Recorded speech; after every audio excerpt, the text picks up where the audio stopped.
El mensaje del día de hoy, Mateo capítulo 21, versos 6 al 11. ¿Sí? Ahí vamos a centrar el mensaje del día de hoy, que es la entrada que todo lo cambió. ¿Sí? La entrada. Y hoy estamos celebrando, muchachos, pues el domingo de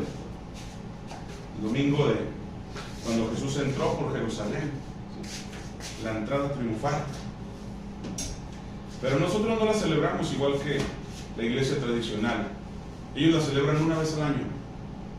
Ellos celebran una vez al año y la celebran de la manera tradicional. Ahorita todas las palmeras del Lerdo y de todas partes están pelonas, porque ellos van y cortan, ¿sí? Van y cortan las ramas de las palmeras para anunciar la entrada con palmeras. Entonces, vamos a ir, ¿lo tienen ahí? Mateo capítulo 21, versos 6 y 11. Amén. Vamos a leerlo todos juntos. ¿Tienen otra versión por ahí, Fabián? ¿Sí? Entonces, ¿tú nos sigues con tu vista, Fabián? ¿Sí, hijo? Los que tenemos la Reina Valera dice: y los discípulos fueron e hicieron como Jesús les mandó, y trajeron el asna y el pollino, y pusieron sobre ellos sus mantos, y él se sentó encima. Y la multitud, que era muy numerosa, tendía sus mantos en el camino, y otros cortaban ramas de los árboles, las tendían en el camino, y la gente que iba delante y la que iba detrás aclamaba diciendo: Hosana, el hijo de David, bendito el que viene en el nombre del Señor, Hosana en las alturas.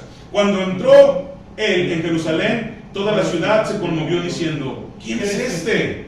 Y la gente decía: es este Jesús, el profeta de Nazaret, de Galilea. Cierren sus ojos, muchachos. Vamos a elevar una oración a Dios pidiendo, aleluya, que nos hable a través de esta palabra, a través de su palabra en nuestras vidas. Gracias, bendito Dios y buen Padre, Señor. En esta hora, Padre eterno, llegamos ante tu presencia, Señor. Te hemos alabado, hemos exaltado tu nombre con cánticos de alabanza, con cánticos de adoración, creyendo, Señor, que no hubo estorbo para ellos y que llegaron ante tu presencia como olor grato, Señor. Así de la misma manera, Señor, que tú recibiste estos cánticos de alabanza y adoración, te pedimos, Señor, que ahora tú hables a nuestras vidas a través de tu santa y bendita palabra, Señor.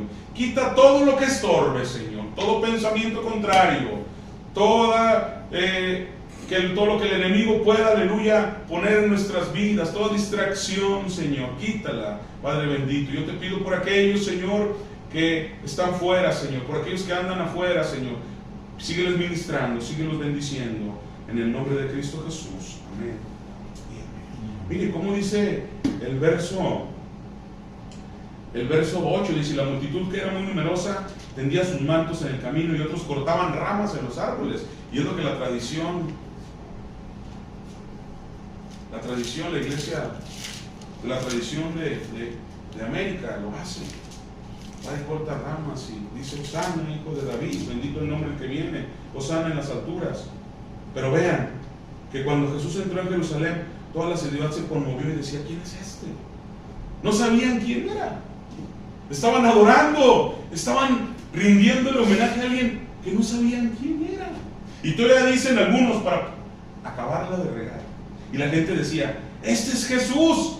Error, el profeta de Nazaret de Galilea.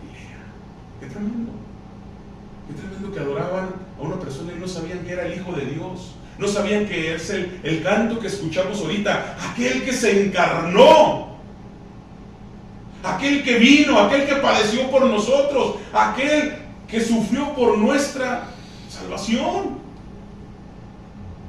El Hijo de Dios, el Mesías, el Cristo, Emmanuel, Dios con nosotros en la tierra, Dios mismo, y no lo conocieron.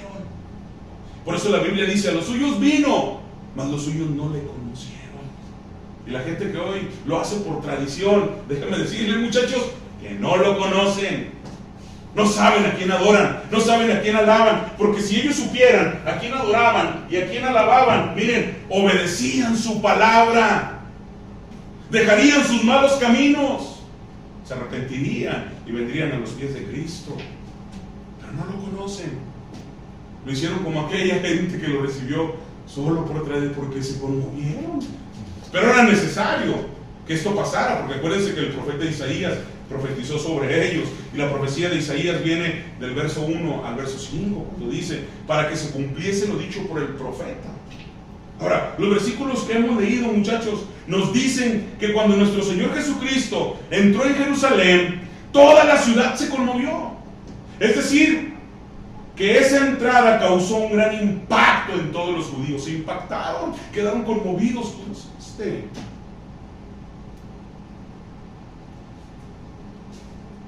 Esa entrada, muchachos, marcó el inicio de algo que cambiaría por completo la historia de la humanidad.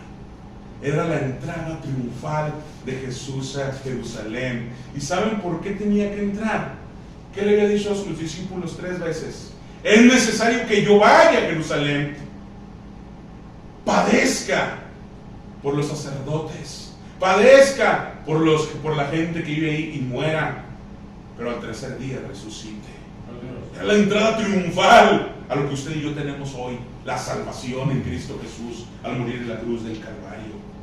Es por eso que el inicio de la Semana Santa es importante que nosotros reflexionemos sobre lo que la entrada de Jesús no es a Jerusalén, no es, sino en nuestra vida ha producido en cada uno de nosotros los cambios que han ocurrido desde el momento que Jesús entró a nuestro corazón. No que haya entrado a Jerusalén, sino que entró a nuestro corazón, y al entrar a nuestro corazón hizo cambios, cambió nuestra vida.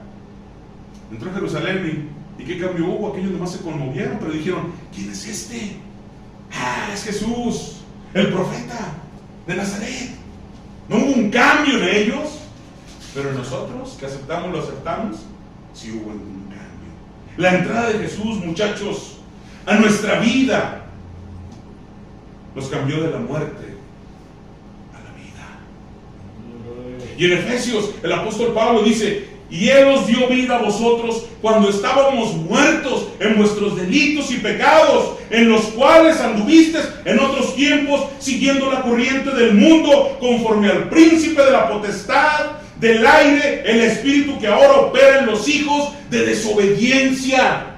Así estábamos, sin Dios y sin esperanza, muertos en nuestros delitos y pecados.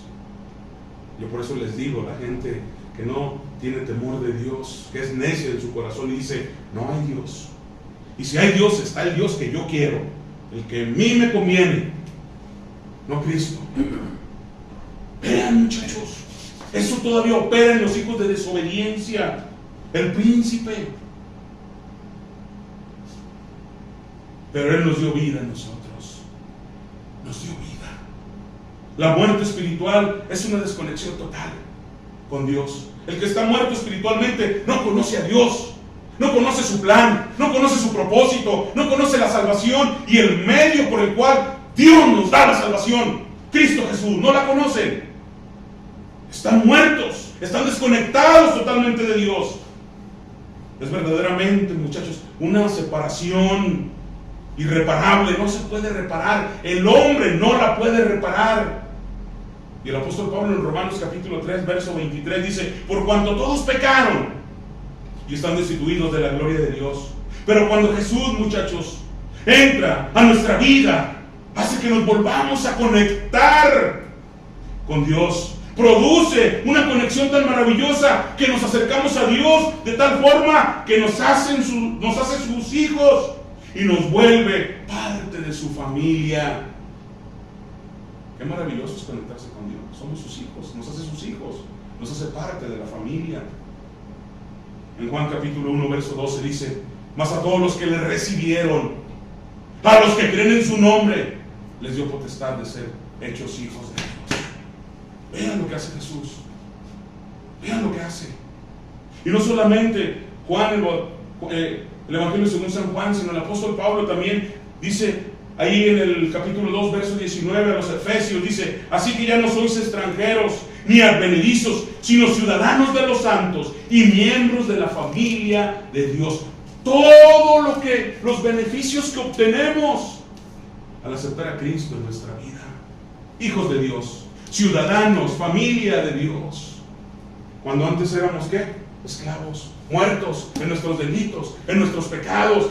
Éramos esclavos del pecado. Ahora pasamos a ser hijos de Dios. Ahora pasamos a conectarnos con Dios a través de su Hijo. Es una conexión con Dios en Cristo Jesús, irrompible. Nadie la puede romper. Es una conexión que no se pierde. Es una conexión para toda la eternidad. ¿Sabe quién rompe esa conexión? Yo mismo, cuando me alejo de Dios. Por eso es necesario, muchachos, que ustedes entiendan que es aceptar a Cristo, es vivir una vida consagrada a Él, apartada a Él, para no desconectarnos de Él, para no perdernos, aleluya, nuestra vida sin Él. Ahora, la entrada de Jerusalén en nuestra vida cambió la tristeza en la alegría. Antes estábamos tristes, sin Dios, sin esperanza. Y el Evangelio según San Juan, capítulo 16, verso 20, ve lo que dice: de cierto os digo que vosotros lloraréis y lamentaréis, y el mundo se alegrará. Pero aunque vosotros estéis tristes, vuestra tristeza se convertirá en gozo. Vea la profecía que Jesús dice cumplir. A ustedes, tierra de Jerusalén, tierra de Israel, se van a lamentar por lo que hacen, por no reconocerme, porque ustedes dicen: ¿quién es este que va entrando? Es un profeta, es el Hijo de Dios. No sabían quién era, no lo recibieron como el Mesías, no lo recibieron como el Salvador de sus pecados. Pero Jesús dice, el Evangelio según San Juan dice: y el mundo se alegrará. Ustedes no lo recibieron, pero el mundo, los gentiles, se van a alegrar. Y vean, aquí está un alegre. No sé usted ahí si usted está alegre, pero aquí está un alegre, porque recibió a Cristo, porque ha cambiado mi lamento en gozo, ha cambiado mi lamento en alegría, en baile. Él me ciñó de alegría. Vea lo que Él hizo. Y ellos todavía se lamentan. Guerras contra ellos, tribulaciones, mas sin embargo Dios permite que nada les pase a ellos, porque la tristeza que ahorita tienen, un día se va a convertir en gozo. La mayor tristeza de la vida de todo ser humano viene al sentir, ¿qué, muchachos? ¿Cuál será la mayor tristeza del hombre? El vacío del corazón. Podrá tenerlo todo, pero si hay un vacío en su corazón, en su vida, no tiene nada. No tiene nada. Esa es la mayor tristeza que pueda haber. Se los vuelvo a decir. ¿Qué es lo que hace la gente cuando dice: es que este vacío lo quiero llenar con droga, con alcohol, este vacío lo quiero llenar con riqueza, este vacío lo quiero llenar con poder, con logros, este vacío lo tengo que llenar con algo? Y cuando lo tiene se da cuenta que el vacío sigue ahí, no se ha ido. Ni la droga, ni el alcohol, ni las riquezas, ni todas las cosas que el mundo ofrece ha podido llenar el vacío que está ahí. Y ese vacío, aleluya, es causado principalmente cuando una persona carece de una conexión significativa, afectiva, espiritual, que resulta en tristeza y desesperanza. Una desconexión con Dios resulta en tristeza, en desesperanza, en no llenar ese vacío. Una persona puede tener cosas materiales, éxito, académicos, laborales, financieros, pero siempre habrá un vacío que nada de eso puede llenar. Un sinsentido, un vivir sin sentido en su corazón, que causa tristeza, que causa desesperanza, pues la conexión más significativa para todo ser humano está rota. Que la conexión debe ser con Dios, pero está rota, está quebrantada. Y esa es la conexión que Dios quiere. Pero cuando Jesús entra, muchachos, en nuestra vida, llena ese vacío. Encontramos un verdadero sentido en nuestra vida, es decir, un rumbo. Encontramos el camino, pues cuando Cristo viene a nuestra vida significa estar en el camino que le da sentido a nuestra vida. El Evangelio según San Juan, capítulo 14, verso 6 dice: Jesús les dijo: yo soy el camino, la verdad y la vida. Nadie viene al Padre sino por mí. Llenar ese vacío y encontrar el rumbo o el sentido de nuestra vida, ahí es donde produce la verdadera felicidad, el verdadero gozo, la verdadera alegría, aleluya, en nosotros. Solamente la podemos encontrar en nuestro Señor Jesucristo, en Él, en Él. La entrada de Jerusalén en nuestra vida, cambió nuestra esclavitud a la libertad. Y vean lo que dice el apóstol Pablo, capítulo 5, verso 1. Dice: estad pues firmes en la libertad con que Cristo nos hizo libres, y no estéis otra vez sujetos al yugo de esclavitud. Cristo está la libertad. En Cristo, aleluya, somos libres. En Cristo Jesús, aleluya, le hemos huido a la esclavitud. Tenemos, muchachos, que comprender que antes que Cristo viniera a nuestra vida, no solamente estábamos muertos en nuestros delitos y en nuestros pecados, sino que también éramos esclavos. Esclavos de esos delitos, esclavos de esos pecados, esclavos de esas adicciones. Porque no solamente hay adicción al alcohol y a la drogadicción. Hay muchas adicciones a nuestra vida, y esos pecados nos alejan de Dios. Esos pecados no nos van a permitir entrar en el reino de los cielos. Y somos esclavos a esos pecados. A esos pecados somos esclavos. Pero dice la Biblia que éramos esclavos porque el pecado dominaba nuestra vida. El pecado tenía control de nuestra mente, de nuestro corazón, de nuestras decisiones, de nuestras acciones, de tal manera que nuestra vida estaba al servicio del pecado y de la iniquidad. Pero vean lo que dice el apóstol Pablo a los Romanos en capítulo 6, verso 19, dice: hablo como humano, porque vuestra humana debilidad, que así como para iniquidad presentáis vuestros miembros para servir a la inmundicia y a la iniquidad, así que ahora para la santificación presentad vuestros cuerpos para servir para la justicia. El apóstol Pablo se está refiriendo ahí a los romanos que antes el cuerpo lo usábamos para pecar, para delinquir, para hacer cosas malas, pero que ahora usemos el cuerpo ahora en Cristo para bendecir, para ser de bendición a otros, para servir a la justicia. Ese es el cambio que hace. Eso es lo que Dios pide, de la esclavitud a la libertad de servir a Dios. Porque cuando Cristo entra en nuestra vida, nos da completamente libertad. Libertad del pecado. Él vino a darnos libertad para que pudiéramos decir aleluya y pudiéramos decidir hacer lo bueno voluntariamente. Hacer lo bueno ante los ojos de Dios, para agradar a nuestro Señor Jesucristo, para agradar a nuestro Señor. Y el apóstol Pedro, ahí en la primera carta, en el capítulo 2, verso 15 al 16, dice: porque esta es la voluntad de Dios. Vean, esta es la voluntad de Dios, que haciendo el bien hagáis callar la ignorancia de los hombres insensatos, como libres que somos, pero no como los que tienen la libertad como pretexto para hacer lo malo, sino como siervos de Dios, que usemos la libertad que Dios nos ha dado en Cristo Jesús para hacer lo bueno, no lo malo. Y de esa forma servimos a Dios. La entrada de Jesús en nuestra vida también cambió nuestra perspectiva, nuestra forma de ver las cosas. El apóstol Pablo, y en los Colosenses capítulo 3, del 1 al 2, dice: si pues habéis resucitado con Cristo, buscad las cosas de arriba, donde está Cristo sentado a la diestra de Dios. Poned la mirada en las cosas de arriba y no en las de la tierra.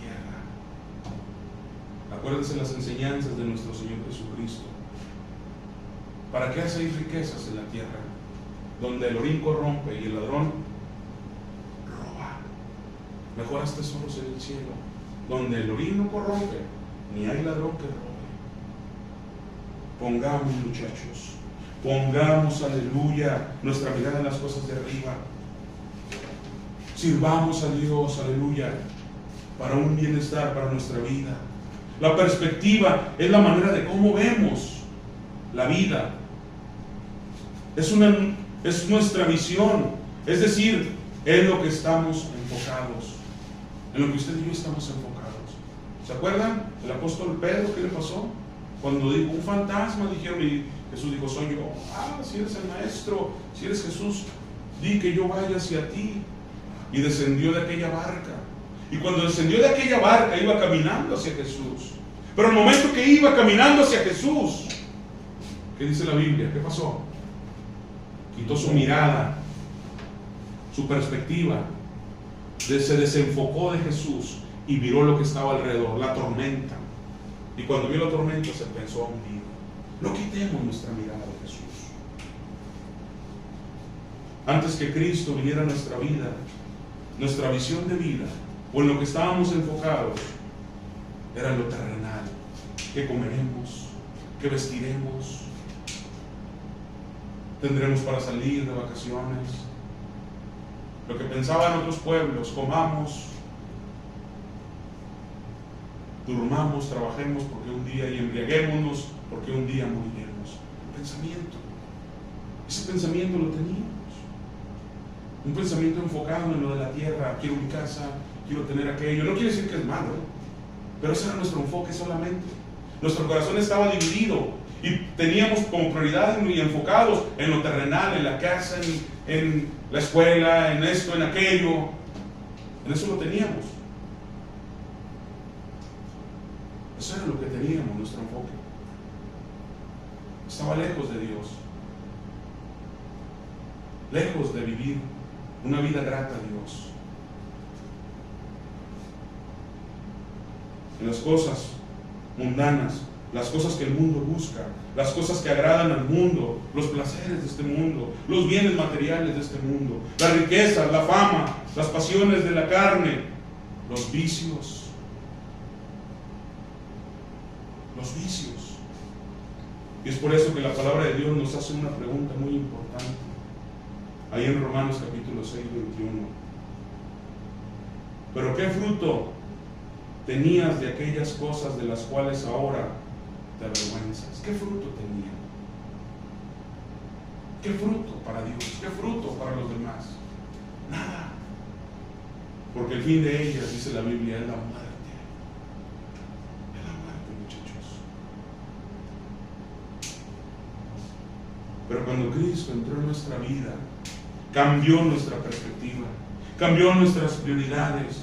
Ya no se trata de buscar las cosas de este mundo como prioridad, sino buscar las cosas del reino de Dios y lo que le agrada a nuestro Dios. Por eso Jesús ahí en Mateo capítulo 6, verso 33, les dijo a sus discípulos: mas buscad primeramente el reino de Dios y su justicia, y todas estas cosas que a ustedes les falta, y no se las añada.